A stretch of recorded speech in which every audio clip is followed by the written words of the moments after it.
밑으로 분명히 이제 물은 흘러내릴 것이고, 그래서 이제 2, 3층 쪽에 낮은 곳으로 모이지 않았을까라는 그런 추정이 좀 됐습니다. 그리고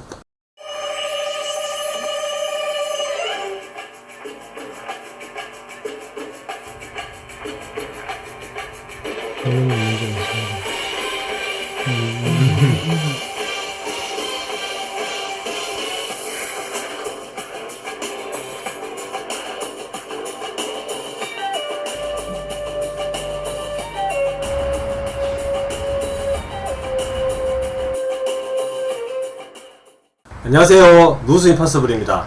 오늘은 구미 도량동의 상가 건물인데 8층 건물이었어요. 근데 이제 그 위에 옥상층도 있기 때문에 총 한 10층 정도 되는 높이인데, 이게 그 건물 고가 높이기 때문에 아파트로 치면은 한 15층 이상 되는 이제 그 정도의 높이였습니다. 그 건물에 이제 실리콘을 이제 제가 창틀마다 다 하는 그런 작업을 했는데, 이제 그에 대해서 좀 말씀을 드리겠습니다. 먼저 그 건물 관리하시는 소장님께서 이제 코킹 업체하고 이제 그 협의를 했더니, 여기는 스카이 작업이 안 되고 로프로만 작업이 가능하다 이렇게 이야기를 하셨대요. 그래서 이제 인터넷에 찾아보고 저한테 의뢰를 하셨습니다. 그래서 제가 현장을 확인을 하러 갔죠. 그랬더니 이제 창이 총 5줄이었고 그 8층 건물이었기 때문에 그 창만 해가지고 한 40개 정도 되는 이제 그런 그 창을 다 내가 코킹을 해야 됐었고요. 근데 이 창하고 창 사이가 한 4m 이상 띄어져 있었기 때문에 제가 옮겨가면서 작업은 안 되는 그런 상황이었습니다. 무조건 5번을 타야 되는 그런 상황이었죠. 만약에 제가 옮겨 가려고 하면은 이게 위에서부터 한참 내려와서 뭐 제가 몸을 왔다 갔다 하면서 그렇게 할 수 있는 그런 여건이 돼야 되는데, 여기는 이제 꼭대기부터 작업을 해서 내려와야 되기 때문에 옮겨가면서 작업은 안 되는 그런 상황이었습니다. 처음에 저한테 의뢰를 하실 때 뭐 여기저기 문제가 있다 이렇게 이야기를 하셨거든요. 근데 그 상황이 빗물 누수가 8층 건물에서 이제 2, 3층이 굉장히 심하고 8층에도 약간 그런 게 보인다, 빗물이 보인다 이렇게 이야기를 하셨어요. 그런데 제가 막상 로프를 타고 내려가면서 확인을 해보니까 이 꼭대기층에 엄청 심한 거예요. 8층, 뭐 7층 이쪽이 엄청 심했고, 이거 실리콘이 뭐 뜬 곳도 있었고요. 심지어는 뭐 빈 곳도 있었고 아예 없는 그런 경우도 많이 보였습니다. 그에 비해서 2층은 그다지 나쁘질 않았거든요. 3층도 그렇고. 그래서 좀 의아했습니다. 그래서 제가 내린 결론이 비는 분명히 위에서부터 새 들어왔는데, 이게 구멍도 있고 그 철하고 사이에 이게 틈이 있잖아요. 근데 그런 틈을 통해서 밑으로 분명히 이제 물은 흘러내릴 것이고, 그래서 이제 2, 3층 쪽에 낮은 곳으로 모이지 않았을까라는 그런 추정이 좀 됐습니다. 그리고 소비자분들께서 이제 외벽 상태를 볼 수가 없기 때문에 되게 궁금하잖아요. 제가 그걸 많이 겪었거든요. 그래서 이제 작업을 하면서 제가 이제 틈틈이 사진을 좀 찍습니다. 사진을 찍어가지고 전에는 이랬고 이제 후에는 제가 작업을 하고 나서는 이렇게 했다. 그렇게 확인을 좀 시켜드리고요. 그리고 이제 뭐 경우에 따라서는 또 보고서를 제가 만들어서 보내드리기도 합니다. 이렇게 작업을 하고 나서 비가 엄청 왔거든요. 엄청 왔는데 2, 3층은 오케이, 괜찮았습니다. 그런데 8층에 약간 그 빗기가 보이고, 그리고 4층에도 조금 빗기가 있다는 거예요. 그래서 이제 약간 양상이 바뀌었는데, 제가 AS를 해드리기로 했습니다.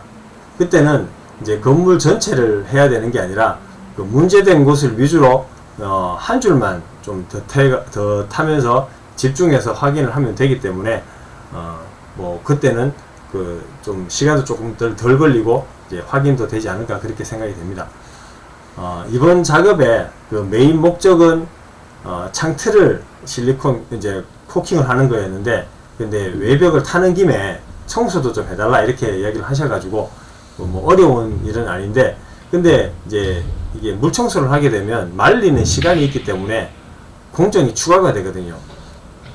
그에 따라서 작업 시간도 증가가 되고, 이 말은 곧 비용이 상승을 한다는 걸 의미를 하는데, 소비자분들께서 이제 안에서 봤을 때 만약에 이제 안에서 보니까 이제 창틀에 막 거미줄도 많고 때도 많고 이렇게 해가지고 청소는 해야 되겠는데, 청소를 따로 하자니 또 뭐 비용은 올라갈 것 같고, 이런 게 또 부담이 되시면은 이제 저 같은 경우에는 이제 빗자루나 걸레 같은 걸로 대충 거미줄 정도만 이제 제거해 달라고 그렇게 이야기를 하시면은, 그러면 이제 서비스도 가능하니까 이런 부분들은 좀 공정을 이해하고 견적을 내시는데도 조금 도움이 되지 않을까, 그렇게 생각이 됩니다.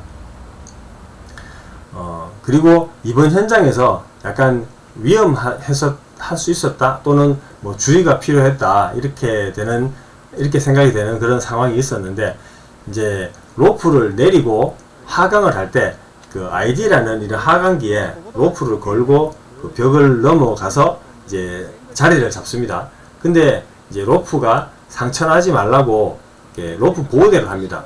그 보호대는 크게 이제 그 구조물에다가 설치를 해가지고 할 수도 있고요. 그리고 또 로프에다가 이제 로프를 감아가지고 로프를 이렇게 둘러싸가지고 보호를 할 수도 있습니다. 그리고 이제 이 확보할 구조물에 그 슬링을 먼저 걸죠. 슬링을 걸고 이제 거기에다가 끝에 카라비나를 체결을 하고 또 로프를 매듭을 지어가지고 그 카라비나에 이렇게 걸게 됩니다.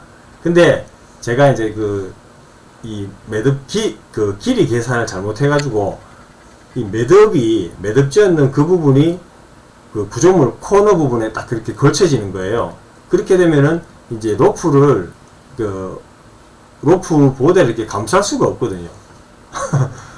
만약에 밑바닥에 제가 크게 구조물에다가 로프 보호대를 댔다면은 괜찮은데, 이미 그 보호대를 감싸야 되겠다고 그렇게 생각을 하고 결정한 상태에서 이게 내려가면서 몸무게 때문에 그 로프가 텐션을 받거든요. 텐션을 받으면은 이렇게 거기서 또 움직이기는 되게 난감합니다. 굉장히 어렵습니다. 한 80% 정도는 제가 자리를 잡으려고 이제 됐다 이렇게 앉으려고 하는 순간에, 그런 상태에서 이제 매듭이 벽에 이렇게 딱 고정이 돼가지고 꺾여 있는 부분이 이제 봤기 때문에, 야, 이걸 이렇게 하면은 로프가 상할 수도 있기 때문에 굉장히 좀 찝찝하거든요.